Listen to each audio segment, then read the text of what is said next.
最近喵酱给我偷跑了一个据说是很炸裂的新品，让我来拆盒看一下。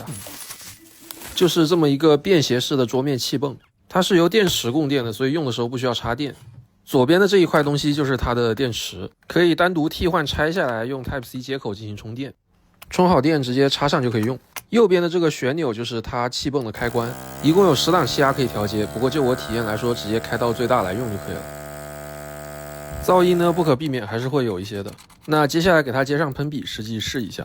体感上它的气压大概是一个普通平喷够用的水平。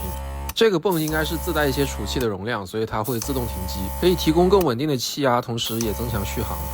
实际喷涂上呢，用来画细线是没什么问题的，做大面积的喷涂也基本 OK。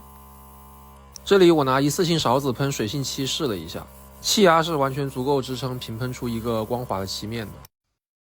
那除了正常作为一个独立桌面泵使用呢，它还可以外接一个储气罐。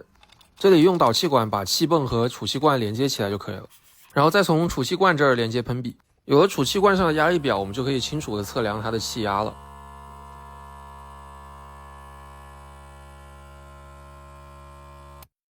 停机状态下气压大概是 1.6 到 1.8 bar 的水平，实际喷涂的时候气压降到1 bar 左右会开机泵气，并稳定在这个水平。